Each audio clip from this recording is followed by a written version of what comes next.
Welcome to yet another edition of our class in Literature in English. Today, we are going to treat two poems, one from the non-African category and the other from the African category. The poem of which we are going to treat in the non-African category is William Blake's poem titled The Schoolboy. And then when we swing into the African segment, we are going to be treating Kofi Awono's poem titled The Anvil and the Hammer. Now let's begin with The Schoolboy. A brief background into this poem reveals that William Blake wrote this poem during a generation in the development of Western literature known as the Romantic Age. Now the preoccupation of literary writings during this generation in Western development reveals clearly that writers of this generation were strongly writing things about nature. It was a period shortly after the Renaissance of which people had diverted their writings away from man, development and science, as well as religion of which, and was now clearly talking about nature as a whole. Now it is very important for you to know clearly that nature and its writing was the major preoccupation of the Romantic Age. Another important thing of which you have to learn clearly about the Romantic period is that it was a period in which Western education began to gain strong access into the Western society. It was a period in which Western education was considered as one of the strongest indices of upward social mobility. So it was at this period that William Blake put up this poem. So we are going to be looking at the poem, analyzing its content, the theme, as well as other necessary poetic devices as connected to the poem. Now let's begin. The Schoolboy. I love to rise in a summer morn, when the birds sing on every tree, the distant huntsman winds his horns, and the skylark sings with me. Oh, what sweet company! But to go to school in a summer morn, oh, it drives all joy away. Under a cruel eye at warn, the little ones send the day in sighing and dismay. And then at times I drooping sit and spend many an anxious hour, nor in my book can I take delight, nor sit in learning's bar, one throw with the dreary shore. How can the bird that is born for joy sit in a cage and sing? How can a child who fears and awe but droops his tender wings and forget his youthful spring? Oh, father and mother, if buds are nipped and blossoms blown away, and if the tender plants are stripped of their joy in the springing day by sorrow and day's dismay, how shall the summer arise in joy, or the summer fruit appears? Or how shall we gather what griefs destroy, or bless the mellowing year, when the blast of winter appeared? Now that is William Blake's The Schoolboy. Now a quick flash into that poem reveals that the poem is simply a lamentation of a young schoolboy who has been compelled by his parents to go to school, of which, like I had previously briefly mentioned, that the Romantic Age was a period in the development of Western literature where society had placed high-level importance and high-level status to Western education. Now, this is a young boy who is lamenting against the excesses of Western education, and he is making a serious appeal to his parents to stop him and allow him take his wish and not necessarily theirs. If you look at the first stanza, I love to rise in a summer morn, when the birds sing on every tree, the distant huntsman winds his horn, and the skylark sings with me. Oh, what sweet company! Now, in the first stanza of that poem, the poet speaker, who happens to be a young schoolboy, is clearly making a strong expression of his love for nature. He says clearly that what he loves to do on every summer morning is to rise, and then he sits by the tree and sings with the skylark bird, and that is the company he loves. He admits clearly that such a company is what gives him high-level pleasure. Now, in the second stanza, it strongly contrasts with the first, when he said that but to go to school in a summer morn drives all joy away. And then under the cruel eye of one, the little one spent the day in sighing and dismay. Perhaps the cruel eye in that context expresses and explains the eye of the teacher, of which must be disciplined to ensure that the child learns the lessons for the day. And this is a situation which the schoolboy strongly abhors. He says that he hates to go to school when he goes and sits under the cruel eyes of teachers who will always do nothing but to drive all the joy in him away because they want him to learn. Now in the third stanza, he said, then at times I drooping sit and spend many an anxious hour, nor in my book can I take delight. He says he spends a lot of time reading books, but these things do not give him any form of delight at all. He dislikes Western education. This clearly explains that he is strongly rebelling against the social expectations and indices of social movement and mobility. He wants to chart his own path. He wants to move away from the expectations and the demands of society. Now, in the next stanza, he said, how can the bird that is born for joy sit in a cage and sing? How can a child who fears an awe but drop his tender wing and forget his youthful spring? Now, in that stanza, a strong rhetorical question has been raised in the first two lines. When the personage says that he was born a free child, he seems to see Western education as a modern form of imprisonment. That is why he metaphorically likened Western education to a cage that limits and restricts the movements of every person. He seems to believe that Western education is a fetter that chains the hands and legs of people in the prisons of classrooms. That is why he believed that he was born to be free. He likened himself as a bird that is born to fly around the environment. But Western education has been maneuvered in a modern form to enslave and enclose his wishes. That is why he said that he was born a free bird, and then Western education has been designed as a form of modern imprisoned facility to cage his movement. Now, in the next stanza, he made a very serious appeal to his parents when he said, "Oh, father and mother, if buds are nipped and blossoms blown away, and if the tender plants are stripped of their joy in the springing day by sorrow and care's dismay." He continued by saying, "How shall the summer arise in joy, or the summer fruits appear? Or how shall we gather what griefs destroy, or bless the mulling year when the blasts of winter appear?" Now, in the last two stanzas of that poem, the poet speaker is seriously making a clarion appeal to his parents. He says that if the board clearly in that context refers literally to a young flower that is growing, then of course to nip it, that simply means to cut it off. He says that if the bud, that's the growing flower, is being cut off on the day it was supposed to blossom and grow, now if the joy of a child is being taken away, that means the society has no future. That is what he is saying.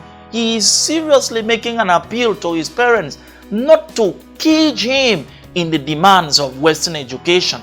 Rather, they should free him to make his own choice and then part or chart his own destiny. He says, "Oh, father and mother, if buds are nipped and blossoms blown away." And then he went further to liken himself yet again to a tender plant when he said, "And if the tender plants are stripped of their joy on the day they were supposed to spring by sorrow and care's dismay." In the last stanza clearly he said, "How shall the summer arise in joy?" That means if these young plants are stripped of their freedom and growth, how will we now have the summer when the fruits appear? Or how shall we gather what griefs destroy? Or bless the mellowing year when the blast of winter appear? And then you see clearly that the poem ends strongly with a particular rhetorical question asking the world. Now, the poet speaker in this poem, the schoolboy, is not only making this appeal to his parents, but he is sending a strong appeal to the human race in general about the choices of their children. Now, let's look at the themes that are embedded in this poem.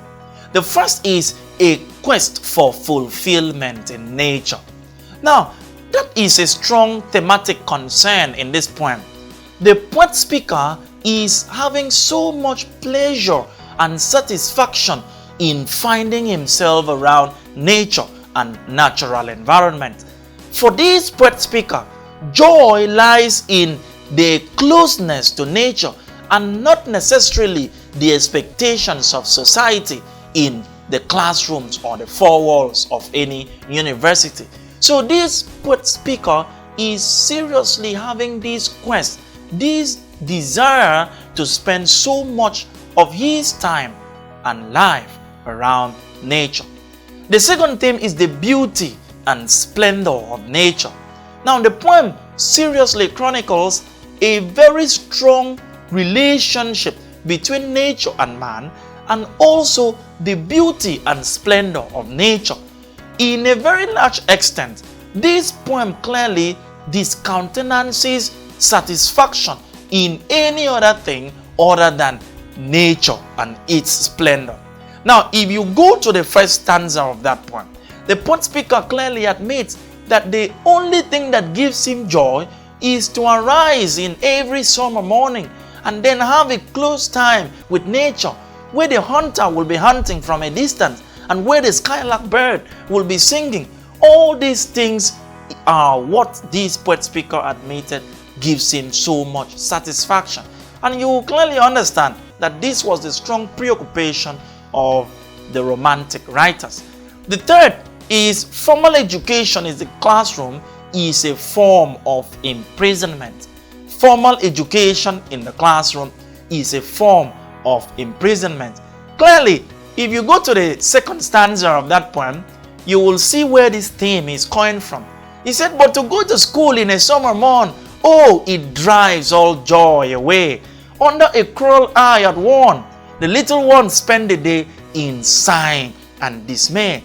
Clearly, he sees every form of formal education as an index of imprisonment, as a parameter that has been organized by society to imprison and cage young ones.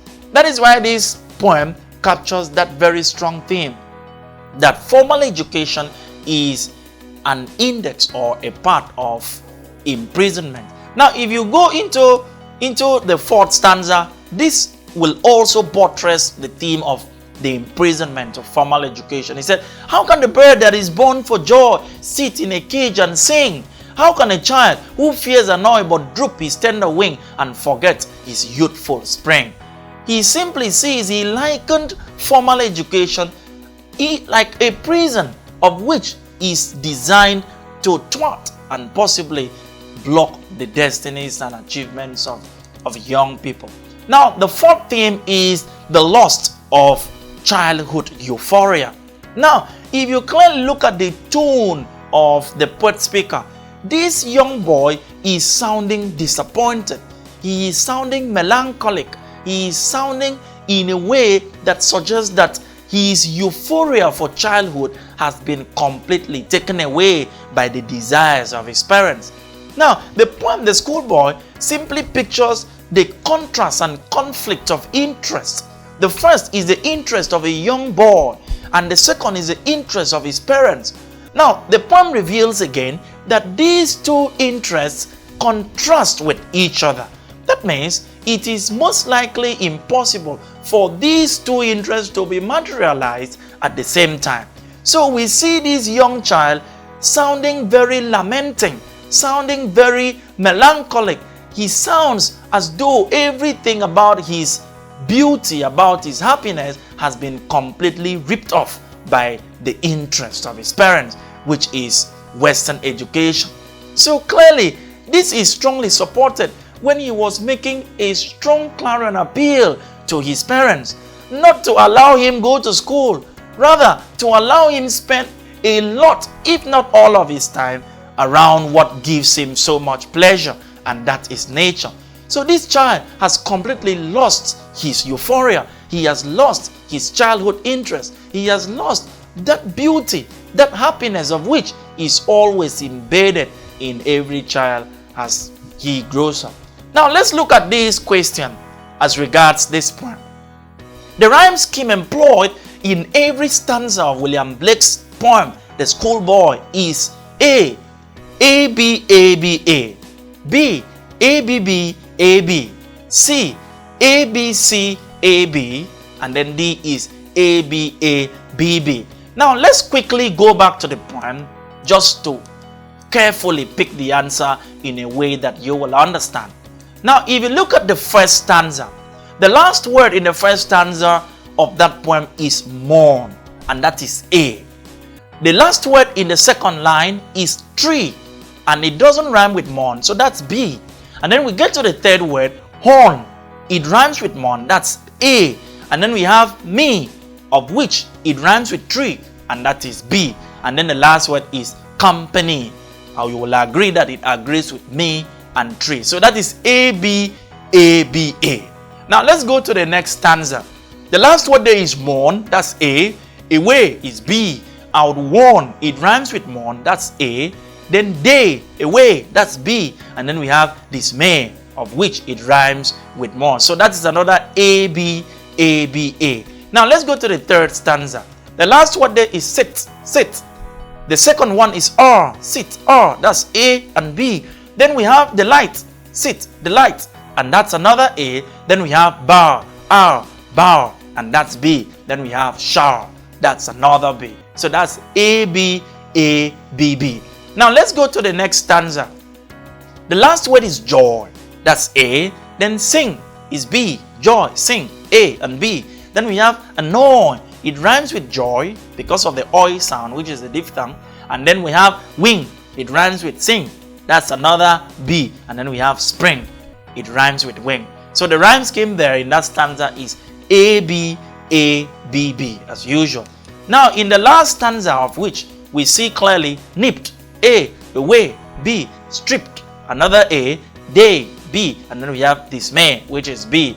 So coming back to our question, you will agree with me that the correct answer is in the last option, option D.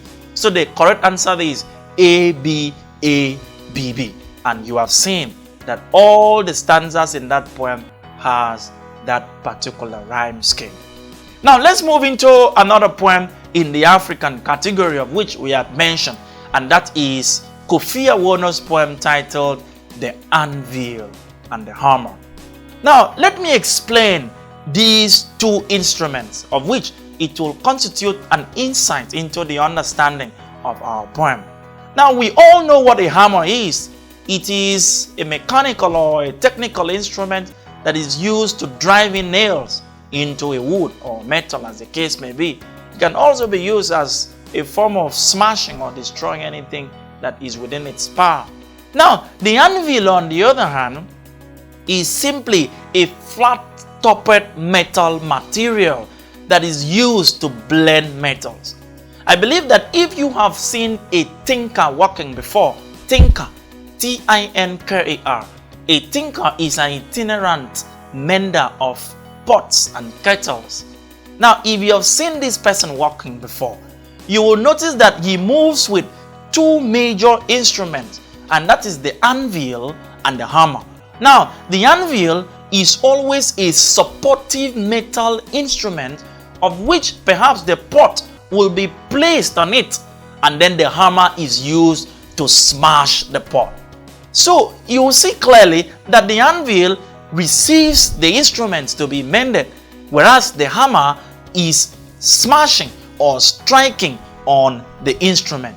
Therefore, before the anvil and the hammer is completely put into use, there must be an intermediate activity, an intermediate material that must be placed in order for these two instruments to work very well. I believe you understood what I said. Now, a brief background into this poem, The Anvil and the Hammer by Kofi Awono, will reveal that before the decolonization of many African countries in 1960, now there were a lot of clamoring calls about some few African elites who had Western education abroad. Some of these people had the exposure and the opportunity to school in universities away from the shores of Africa. But when they went there, they had these two mixed feelings. The feelings of being an African and the feeling of being a Westerner or a European.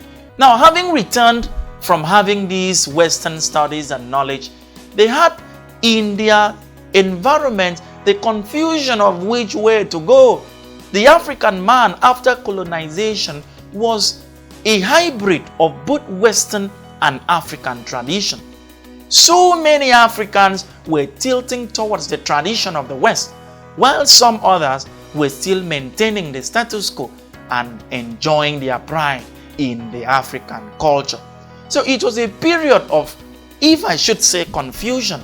It was a period where so many Africans were looking down on their culture.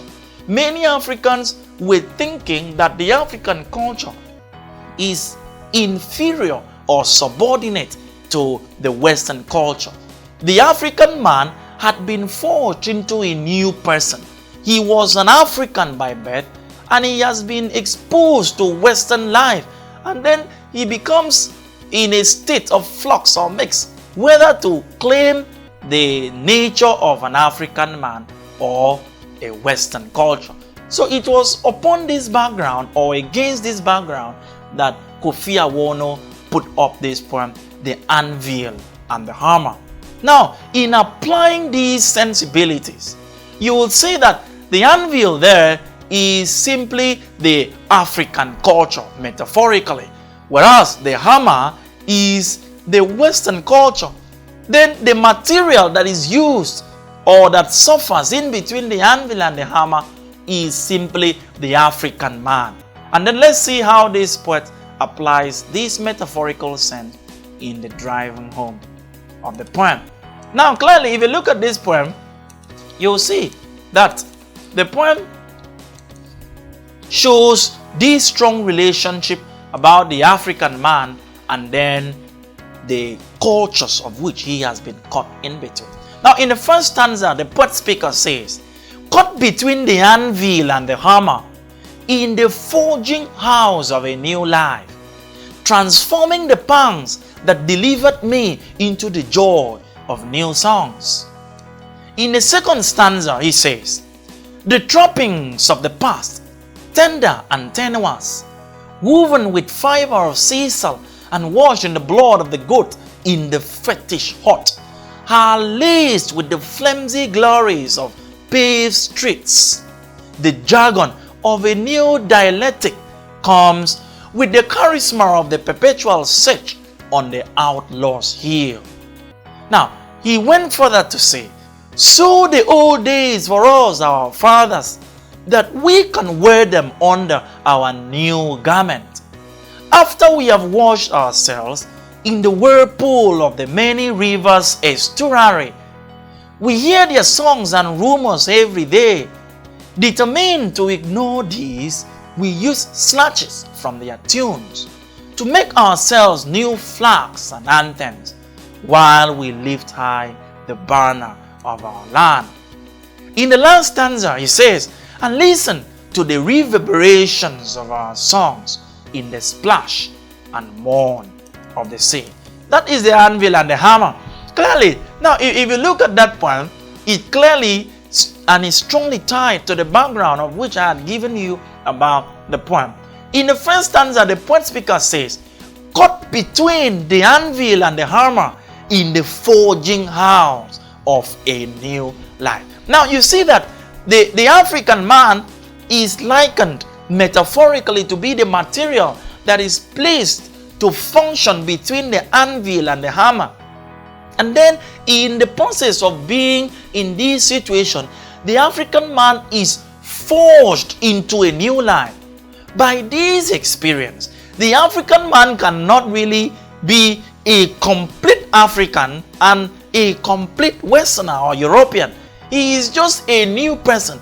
He is neither an African nor a Westerner. He is just a new person that has been forged as a result of the merging of these two cultures, which he said, caught between the anvil and the hammer in the forging house of a new life. He went further to say, transforming the pangs that delivered me into the joy of new songs. Now, in the second stanza, the poet speaker employs a strong sense of nostalgia when he is very happy with the experiences he had during his childhood days, of which they all belong to the past. He says, the trappings of the past, tender and tenuous, woven with fever of sisal and washed in the blood of the goat, in the fetish heart, are laced with the flimsy glories of paved streets. Now, this strongly takes us back to the early years and centuries of the development of the African environment.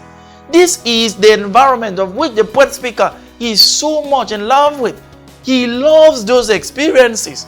He admits clearly that the trappings of the past are tender and tenuous, but they have been woven down into a new experience in the modern sense.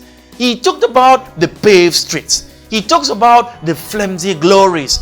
He talks about the jargon of new dialectics. All these are excerpts and instruments that explains the beauty and splendor of the African environment, of which has been eroded by Western culture. Now, in this stanza, he went further to say, by making a clarion call in the second line, he said, sow the old days for us, our fathers, that we can wear them under our new garments. A very strong metaphorical comparison has been made.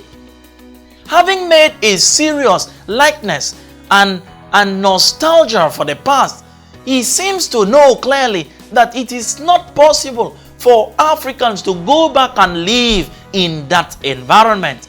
Rather, he made a serious and strong appeal to his forebears by saying that he should sow the old days for us so that we may wear them under our new garments. The new garments there metaphorically stands for the new tradition, the Western culture of which Africans are living. But this is a strong appeal that even though we are living in the lifestyle of the West, we should do our best possible to ensure that the beauty and the glory of African life and tradition are not completely washed away, but at least they should be sewn for us to wear under the garments of this our new tradition. Now, in the next stanza, he says, we hear their songs and rumors every day. That's the West culture. Now, determined to ignore these, we use snatches from their tunes and make ourselves new flags and anthems. This is strongly a nation-building remark. He says that even though they sing, we use their snatches, we snatch their tunes, some clips from the African life, and make clearly our own flags and anthem. There is a strong wake-up call for nation building in this stanza as put forward by the poet speaker. Now, in the last stanza, he said, and listen to the reverberation. Reverberation simply means the echoes. Now, even though we have made new songs from the snatches of their tunes and anthems as well, we will now always be listening to the echoes of our songs in the splash and mourn of the sea. That is the anvil and the hammer. Kofi Awono had strongly and beautifully harnessed strong metaphorical expressions in this poem in order to ensure that the beauty of Africa is strongly put forward.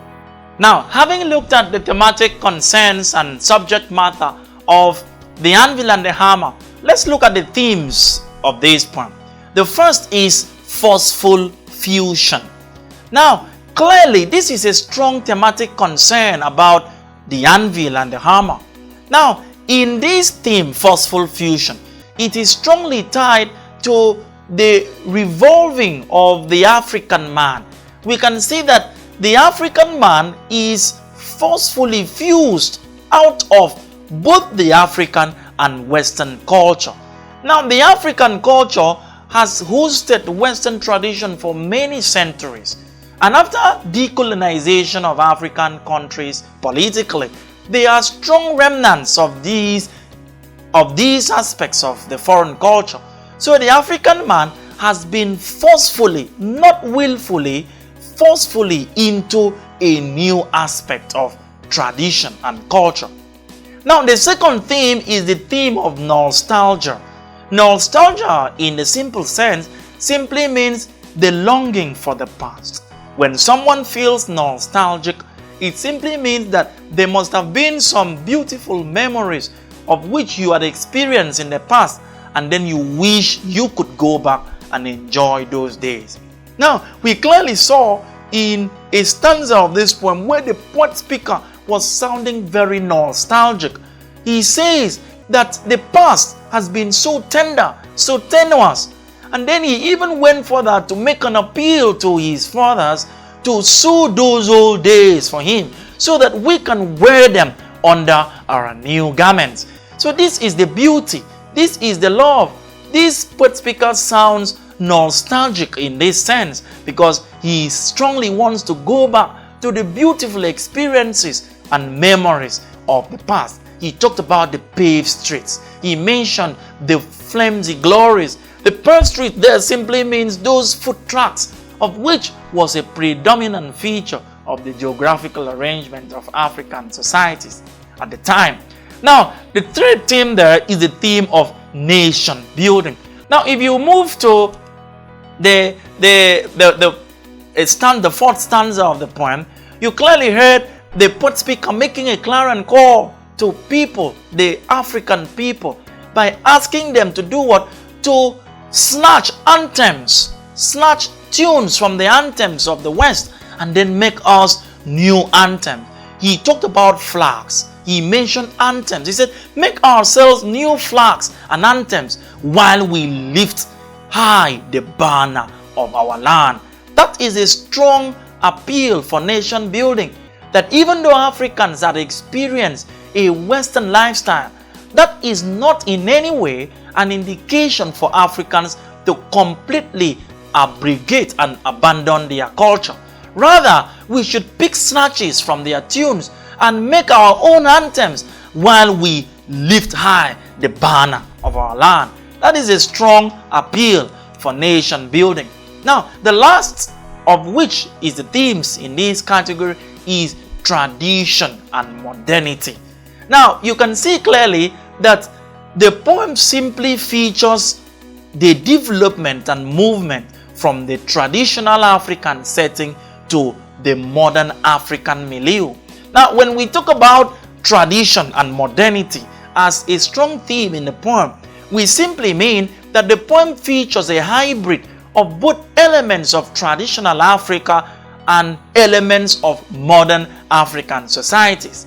We can see clearly that instances of traditional African settings reveals words and expressions like paved streets, like paved streets, which is pre-colonial African times. He talks about the tender of the past, which is so tender and tenuous. And then talking about modern life, we have seen the issue of development, the issue of anthem and flags, of which is a prerequisite for every modern African society. So the poem strongly has a hybrid of traditional settings and both African settings. Now, having looked at these two poems, the Schoolboy and the Anvil and the Hammer, from the Schoolboy, let's begin to analyze some literary and poetic devices as used in this poem. Now, let's go back to the first poem which we have done in this session, which is the Schoolboy. If you look at this, let's try to go through it so we pick the literary devices or poetic devices as used in the poem. He said, I love to rise in a summer morn when the birds sing on every tree. When the birds sing. If I ask you, what figure of speech is that? Of which the answer will be personification. Now, when we say the birds sing, you will agree that the birds there is the subject, whereas singing is the verb. So the bird has been personified to perform the action of human beings, which is singing. Birds human beings sing, but this attribute has been transferred to the bird in this context, and that is what personification is. It is a figure of speech in which non-living things perform the actions of living. So when you say birds sing, that is strongly a personified expression. Now we see another aspect of personification where he said, the skylark sings with me. The skylark is a type of bird and it has been personified as well. Now you look at the second stanza. When we move to the third, you see what the writer says. He said, oh, then at times I drooping sit and spend many an anxious hour, nor in my book can I take delight. Book there is somewhat like, I wouldn't say it's a synecdoche, but I would say it's metonymy. Metonymy is a figure of speech in which an item that is not a part of the whole but is related to it is used to describe it.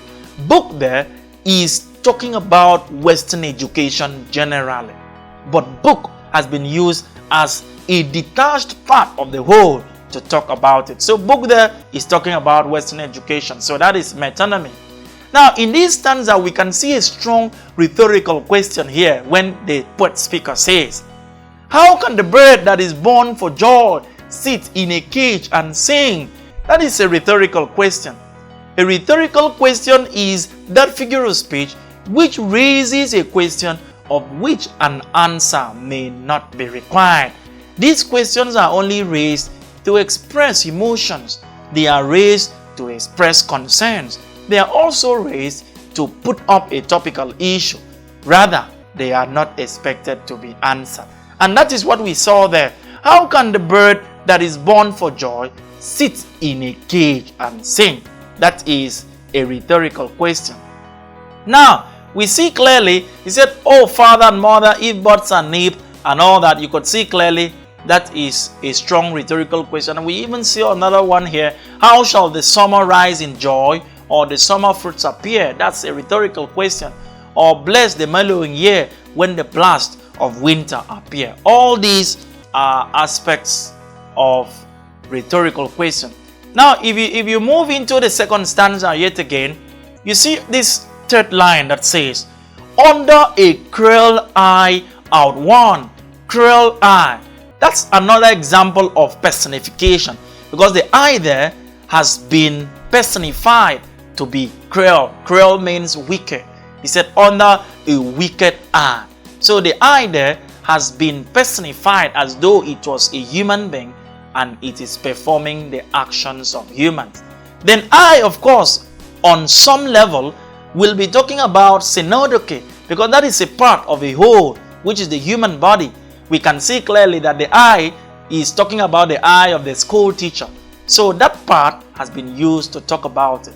Now don't forget, the difference between synecdoche and metonymy is that in synecdoche, a part of the whole is used to describe, just like the eye.